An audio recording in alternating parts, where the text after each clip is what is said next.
Sabi nila, kapag in love ka, tumitigil ang mundo mo. Lahat ay katang-isip. Lahat ay nagbabago. Ngunit ang pagmamahal lamang ang nagpapanatili nito.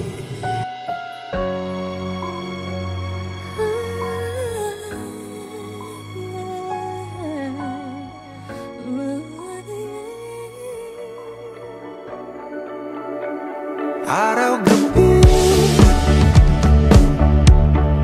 tanging ikaw ang nasa isip. Kahit lamang ng panaginip ay ikaw ang aking hiling.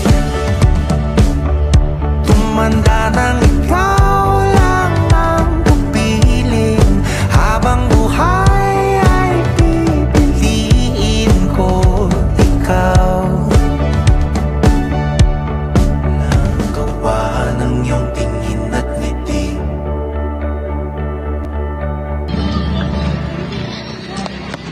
Akin na nga yan! Yung may panahan. Hindi, siya nga, hindi to sa akin. Bakit may pangatan? Isa kaklase ko to, wala kami ng name. Bukas ka talaga sa akin.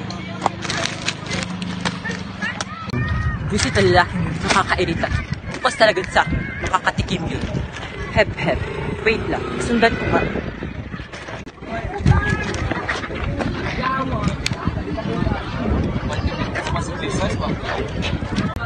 Sinusundan mo ba ako? Ha? Ha? Hindi. Ay, wait, halika nga muna, mag-usap muna tayo. Wala ako. Ha? Hindi. Ay, oo. Hate kita dahil kasi nung bata pa tayo, kinain mo yung hot cake ko.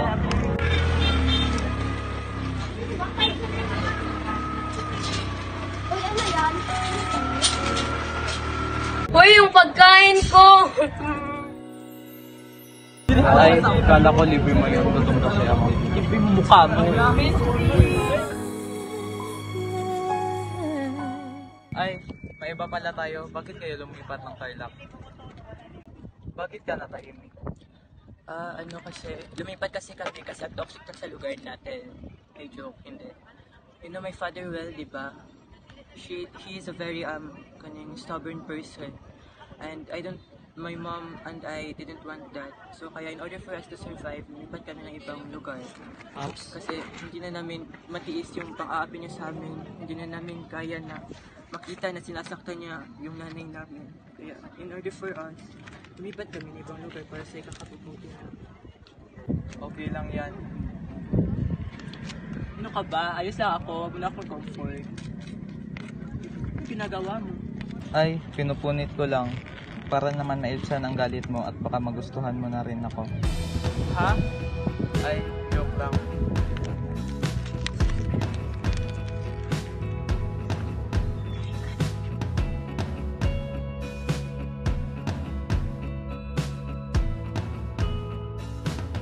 Wait, alam mo ba yung latest album ni Taylor Swift? yung Ang pink yung ano ganda. niya. Ikaw na naman. Sino yan? Kala ko siya sis. Tara na. Ay, Di pinapansin, ingay sa tabi, magulong kapaligid. Bye! Ay, Bullshit ka talaga kahit kailan. Ay, baka may basa ka. Wala ka namang basa, ang OA ka naman. Ha? Masakit kaya matulak. Ikaw kay tulak ko dun. Hindi tulak. OMG sis, what is the meaning of this? Wala, childhood friend ko lang siya. Wala yung meaning. Ay, hi, I'm King. I am Ken pala. Ang gwapo mo pala. Ay, thank you. Ikaw na bahala sa kanya. Pupunta muna ako. Uy, what di mo sinabi? Ang pogi naman. Anong Facebook na? Pogi ba yun? Pangit na ang ugali, pangit pa pagmumukha. Ano ka ba? Huwag ka makagusto dun. Yung pogi kaya. Straight yun. Straight is a ruler. Ay, Dad, I forgot to tell you pala. Andito na pala si Cedric. Nakalimutan ko lang sabihin sa'yo. Do you wanna meet him? Oh, sure. Namiss ko talagang bata yun. Napakalaki naman yun. Ay, Cedric, I forgot. Andito pala si Papa.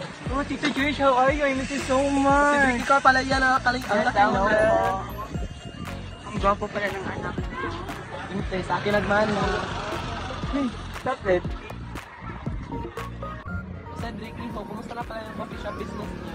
Our coffee shop, hindi, nalugay na siya dahil sa pandemic. Eh, so ayun, my mom and I both decided to stop it. Tito, I have a good idea. Punta mo na tayo doon. Masagi shushu. Yeah, can't May wait! ice coffee doon. Diyan ka lang, di. Babalik lang ako. Ay, Cedric, wait. Let's talk.